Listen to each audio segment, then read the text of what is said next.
Sometimes tech partnerships just work. Nokia and Zeiss, Huawei and Leica, even Samsung and AKG, but sometimes they don't quite gel. And this is the case with Light here on the Nokia 9. Now, Light are multi-camera computational photography specialists, and they have some interesting ideas in terms of building depth maps and computing away parallax, etc. in theory to generate perfect bokeh and allow a degree of refocusing after the fact. But shoehorning all of this into a competitive smartphone camera layout was always going to be tough in the face of some phone imaging that is already incredibly sophisticated and mature. Think the Galaxy S9, S10 ranges, the Google Pixels, the Huawei P30 range just launched, even the Apple iPhone 10 range. Tremendously good. Tough then to come in with a totally new way of doing things and to succeed out of the box. And the Nokia 9 predictably doesn't. 5 small unstabilized cameras in a 3 monochrome 2 color arrangement, along with a depth sensor, plus up to 20 seconds of processing time per image, all to generate JPEG images which are demonstrably inferior to those from just about every other decent phone camera.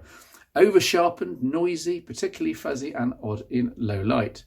HMD, which makes Nokias now, will point out at this point that the Nokia 9 produces better images if you capture to RAW and then use Adobe Lightroom, now available in the Play Store for use on the phone itself, to adjust the finer parameters of each photo and then export the result. And they're right, it does, except that this also applies to just about every other phone camera. It's just that with most phone cameras, the JPEG processing is good enough.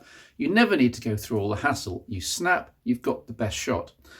The depth and time of flight sensor does make a difference here, enabling smoother, subtler bokeh effects than using twin cameras on most other phones. Shots are more believable, and yet here too, I do find fault, since the depth map is not detailed enough to really pull the trick off. See the samples here. So many examples of subject detail being blurred out, or the background showing through unblurred. Video capture is marred by capture only from the single center camera and again by the lack of OIS. The Ozo audio capture is excellent as always, but for anything serious, a tripod is recommended. There's enforced digital stabilization, but it's Jellyvision all the time, and that's not attractive. So wait, am I really saying that the single redeeming spec point in the Nokia 9 design is a failure, and that this phone is unrecommendable? Yes, at least at the moment. The thing about computational photography is that it's just software, and updates can, in theory, fix almost anything, so we'll see. If you're thinking about buying the Nokia 9 now, then don't. At the very least, wait a couple of months and watch for significant updates and probably hefty price drops. Then there's the next model down the line, only a week away apparently, at least in Asia. The Nokia X71, might be a code name, has a more traditional arrangement with large 48 megapixel main camera and wide and telephoto companions. Not as outrageous as the 9 PureView, but I bet it takes much better photos. It's not clear what the X71 will be called when it hits the West in a month or two's time, but again, that's the one to wait for, if any. And secretly, even HMD agrees with this. It calls the Nokia 9 PureView a, quote, limited edition device, saying, quote, it would manufacture a set number of units and would not continue manufacture once stock runs out. In short, it's as if the 9 PureView was a project in conjunction with Light, and HMD was contractually obliged to bring it to market, even though it knew there were some issues. Then there's the fact that the Nokia 9 has been in development for so long it's left stranded on a Snapdragon 845. Powerful enough, but for a flagship in 2019 it's clearly out of time. If you need extra recommendation not to buy the Nokia 9, then consider that HMD were champions of all that's good and flexible in smartphones.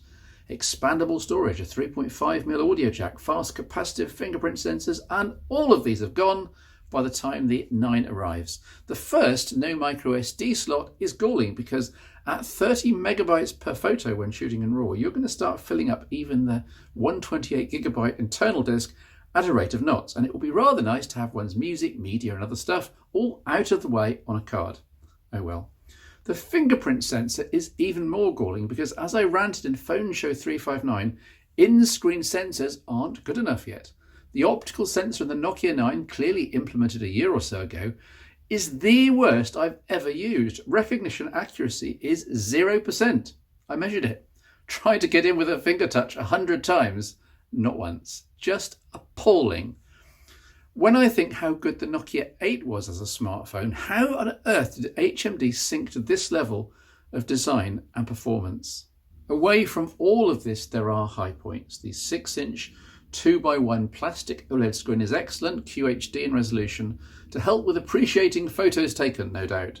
6 GB of RAM keeps the OS and application chugging away happily, though it's worth noting again that the image processing from the camera system takes between 10 and 20 seconds per image. This happens in the background, is rarely a big issue, but it does show the load on the chipset more often than not. As a result, battery life isn't that brilliant, with the 3320 mAh cell being drained by tea time if you use the camera very much.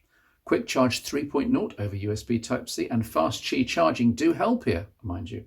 IP67 waterproofing is nice to have, as are Bluetooth 5, Android One updates. Look, the Nokia 9 is not a terrible smartphone. It's not even that expensive. You can find it under £500 already. But it is a disappointment, especially after all the imaging hype. This isn't the PureView branded phone you're looking for.